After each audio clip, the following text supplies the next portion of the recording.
सहाफ़ियों से मुलाकात हुई, बाहर के लोगों से मुलाकात हुई। हम लोग विलेज जहाँ पे उनका मर्डर हुआ वहाँ पे भी गए, तो हमने काफ़ी मालूमात ली। उसके बाद हम इस नतीजे पे पहुँचे हैं कि ये जो जवाबदार है, जो मुलजिम है, जो भी गिरफ्तार हुआ है जुल्फ़कार वसाण, ये अकेला नहीं है। ये 20 से 22 सालों से बड़े बड़े जराइम करता रहा और इस पे बड़ी बड़ी FIRs, कत्ल, अगवा, रैंसम की कटी हुई थी, लेकिन इसको कभी किसी ने हाथ नहीं लगाया। उसकी क्या वजह थी? ये कौन उससे करवाता था?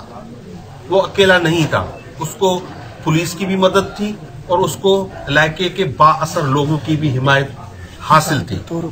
लिहाजा हम समझते हैं कि इस हवाले से एक GIT बनाई जाए कि इसके पीछे कौन लोग थे जिन्होंने इतना बड़ा मुजरिम पाला हुआ था, जो इतने बड़े कार्रवाइयां करता था और उसको कोई हाथ भी नहीं लगा सकता था।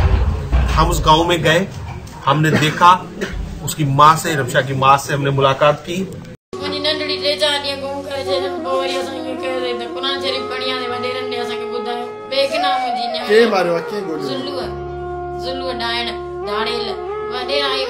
मंसूर साहब, नवाब साहब, वरी साहब के दान नी जे तबे असा के इंसाफ न कयो। नंढड़ी मासूम जी घर वेठा दे असा के दर लाए अंदरो पांच शरीफ जले माता मुजी नंढड़ी मासूम के मारे 13 साल जी मुजी छो मारे दन छाजे करे मारे दन बस असा जे के 4-5 डी में तनाजे सा जे चना असा ही गालियो पूरी थे ना, असा गरीब और नंढड़ा मासूम असा छा कयो डाडा जे के केर चंदो हमें नंढड़ी मासूम मुजी 13 साल जी मुजी जेके भी ऑफिसर में जानी इंसाफ कर पाए बच्चा ना रहे ना जानी डाडा वाना बस जेको ते को पानी मर्जी वाला ही तो चलो मुझे घर में मारे ये खाना है आप घूम करे चलिए को देना ना सामी पानी ते मर्ज ना रो खाना नहीं हुई 4-5-6-7 डी हुई को दई या सामी मत गुजारन सा आया अंदर घर में खणिया खाना जना 5 जना बताया है कि ये 11 से 12 बजे हुआ है।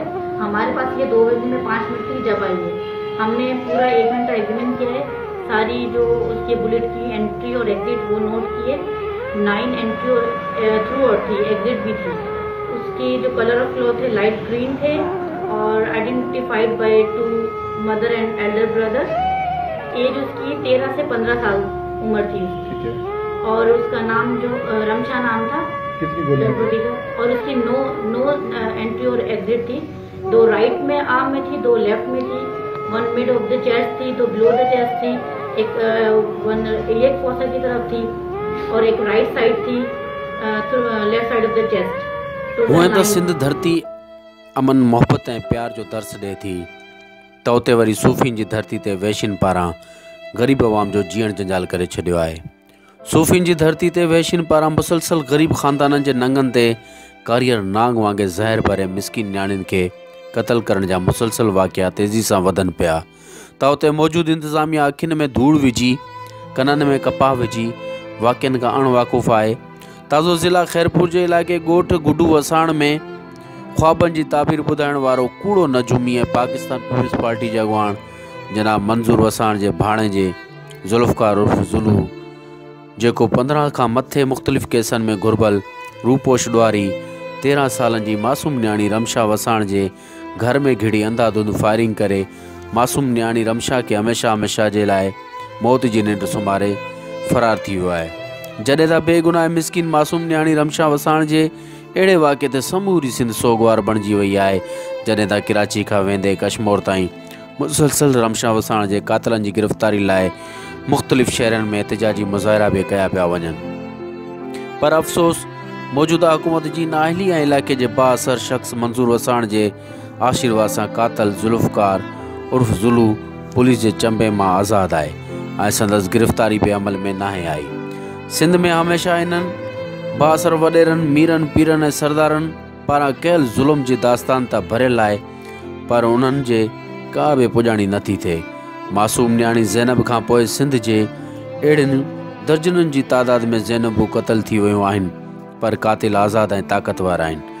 जॾहिं त SSP खैरपुर उमेर तुफ़ैल पारां बि पूरो ज़ोर लॻाइण जे बावजूद बि कातिल गिरफ़्तार थी न सघिया आहिनि। जॾहिं त बजाए कातिलनि जी गिरफ़्तारी ऐं संदसि ज़ैनब न्याणी खे इंसाफ़ मिलण बजाए उते बि जीअं भुट्टो जा नारा ऐं संदसि भुट्टो जे ॾिनल मंशूर ते सिंध जे अहिड़नि मीरनि पीरनि वॾेरनि तोड़े भोतारनि ग़रीब अवाम खे मारे विधो आहे। पोइ इहा ज़ैनब चाहे रमशा जे रूप में हुजे या सिंध जी रागी समीना सिंधु जे रूप में हुजे या तानिया ख़ासि ख़ैली जे रूप में हुजे, पर थींदो कुझु बि न, छो त वॾेरो बाअसर हुजण करे ग़रीबनि ते प्रेशर कराए संदसि ठाह ऐं राज़ी करण ते मजबूर करे थो छॾे।